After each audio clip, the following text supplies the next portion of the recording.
Hey guys, ഇന്നെനിക്ക് വളരെ പ്രധാനപ്പെട്ട ഒരു ദിവസമാണ്. ഞാൻ കരുതി എല്ലാ വർഷവും കടന്നു പോകുന്ന പോലെ തന്നെ ഈ ഒരു ദിവസം ഇന്നങ്ങ് കടന്നു പോകുന്നതാണ് കരുതിയത്. പക്ഷേ നമ്മൾ കരുതിയാൽ നമ്മളുടെ ഒരു ദിവസം മാറ്റാനാണോ പാട്. അതുകൊണ്ട് ഇന്നത്തെ ദിവസം കളർഫുൾ ആക്കാൻ തന്നെ ഞാൻ തീരുമാനിച്ചു. ഇന്ന് എൻ്റെ ബർത്ത്ഡേ ആണ്. അതുകൊണ്ട് തന്നെ രാവിലെ ഇഷ്ടപ്പെട്ട ഫുഡ് ഉണ്ടാക്കി കഴിച്ചിട്ട് പുറത്തേക്ക് പോകാമെന്ന് തന്നെ കരുതി. എവിടെയൊക്കെ പോകാൻ പ്ലാൻ ചെയ്താലും അവസാനം ചെന്ന് നിൽക്കുന്നത് ഒരു ബീച്ചിൻ്റെ ഏരിയ, ബീച്ചിൻ്റെ സൈഡ് അങ്ങനെയുള്ള ഭാഗത്തേക്കായിരിക്കും. ഇത്തവണ അങ്ങോട്ടേക്ക് തന്നെയായി എൻ്റെ പോക്ക്. നമ്മളുടെ സ്പെഷ്യൽ ഡേ ഒക്കെ നമ്മൾ തന്നെ ആഘോഷിച്ചില്ലേ, വേറെ ആരാഘോഷിക്കാനല്ലേ. എന്തായാലും ഇത്തവണയെങ്കിലും എൻ്റെ എല്ലാ തിരക്കുകളും ജോലി എല്ലാം മാറ്റിവെച്ച് എനിക്ക് വേണ്ടി കുറച്ച് ടൈം സ്പെൻഡ് ചെയ്യാമെന്ന് തന്നെ കരുതി. എനിക്കിഷ്ടപ്പെട്ട സ്ഥലത്തേക്ക് തന്നെ ഞാൻ അങ്ങോട്ട് പോകാമെന്ന് കരുതി. എന്തൊരു ഭംഗിയാണല്ലേ ഈ കടൽ കാണാൻ, എന്തൊരു മേക്കിംഗ് ആണ്. ശരിക്കും നമ്മൾക്ക് ആസ്വദിക്കാൻ വേണ്ടി തന്നെ ദൈവം നമ്മൾക്ക് മുന്നേ സൃഷ്ടിച്ചേക്കുന്ന എന്തോ ആണെന്ന് എനിക്ക് എപ്പോഴും തോന്നിയിട്ടുണ്ട്. ഇവിടെ ആണെങ്കിൽ നമ്മൾക്ക് ആസ്വദിക്കാൻ വേണ്ടി തന്നെ ഒരു മലയുടെ മുകളിൽ നിന്ന് താഴേക്ക് നോക്കുമ്പോൾ കാണുന്നത് നേരെ കടലാണ്.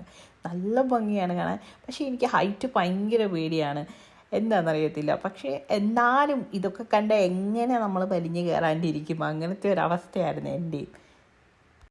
പക്ഷെ നമ്മൾ കണ്ണുകൊണ്ട് കാണുന്ന ഈ കാഴ്ച എന്ന് പറയുന്നത് നമ്മൾക്ക് അതെങ്ങനെ പറഞ്ഞു തരണമെന്ന് എനിക്കറിയത്തില്ല, അത്രയ്ക്കും മനോഹരമാണ്. പക്ഷേ നമ്മൾ മെയിനായിട്ട് ഇവിടെ വന്നത് എങ്ങനെയെങ്കിലും ഒന്ന് ഇറങ്ങണമല്ലോ. എന്തായാലും ഇവിടെ വന്നതല്ലേ, ഈ അവിടേക്ക് എങ്ങനെ ഇറങ്ങാം എന്നുള്ള വഴി തപ്പിയുള്ള നടപ്പായിരുന്നു.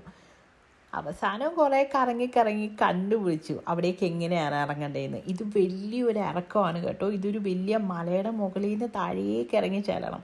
ശരിക്കും ഇപ്പോൾ ഇവിടെ സമ്മർ സീസൺ ആയതുകൊണ്ട് ഒരുപാട് ആളുകൾ കാണേണ്ടതാണ്. പക്ഷെ എന്താണെന്നറിയത്തില്ല, ഒരു മനുഷ്യൻ പോലും അവിടെ ഇല്ലായിരുന്നു. വിരലിലെണ്ണാവുന്ന കുറച്ച് ആളുകൾ മാത്രം. അതുകൊണ്ട് എന്തായാലും സമാധാനമേ, നമ്മൾക്ക് ഇഷ്ടമുള്ള പോലെ എങ്ങനെ വേണമെങ്കിലും അവിടെ എൻജോയ് ചെയ്ത് നടക്കാൻ പറ്റുമായിരുന്നു. ഞാനാണെങ്കിൽ അവിടെ അർമാദിക്കാവുന്നതിൻ്റെ മാക്സിമം അർമാദിച്ച് നടന്നു. എന്തായാലും ആരും ഇല്ലായിരുന്ന കാരണം നല്ല സമാധാനം ഉണ്ടായിരുന്നു. പിന്നെ ഇത് ഈ പാരാഗ്ലൈഡിങ്, എൻ്റെ പൊന്നെ, എനിക്ക് ചിന്തിക്കാൻ പോലും പറ്റത്തില്ല. ഇത്ര ഹൈറ്റിൽ നിന്ന് ഇങ്ങനെ എടുത്ത് ചാടുന്ന കാര്യങ്ങളൊന്നും, എനിക്ക് ഹൈറ്റ് അതുപോലെ പേടിയാണ്. എന്തായാലും ഇത്ര ദൂരം വന്നതല്ലേ, സൺസെറ്റ് കാണാണ്ട് എങ്ങനെയാണ് പോകുന്നതെന്ന് കരുതിയിട്ട് കുറേ നേരം വെയിറ്റ് ചെയ്തു. നൈറ്റ് 8:30 ഇത്രയും വെളിച്ചമുണ്ട്. 8:30 സൂര്യന് പോകണമെന്ന് യാതൊരുവിധ ഉദ്ദേശമില്ലാന്ന് മനസ്സിലായപ്പോഴത്തേക്കിന് ഞാൻ ടാറ്റ ബൈ ബൈ പറഞ്ഞിട്ട് വീട്ടിലേക്ക് പോരുന്നു. എന്നിട്ട് ഞാൻ വീട്ടിലെത്തിയിട്ട് എൻ്റെ ഒരു സന്തോഷത്തിന് വേണ്ടിയിട്ട് ഞാൻ തന്നെ ഒരു കുഞ്ഞു കേക്കൊക്കെ മേടിച്ച് ഒരു കുഞ്ഞു ഡെക്കറേഷനൊക്കെ വെച്ച് ഞാൻ തന്നെ കട്ട് ചെയ്ത് ഞാൻ തന്നെ കഴിച്ച്, എന്നിട്ട് ഞാൻ എൻ്റെ ബർത്ത്ഡേ അങ്ങോട്ട് അവസാനിപ്പിച്ചു ഇതോടുകൂടി.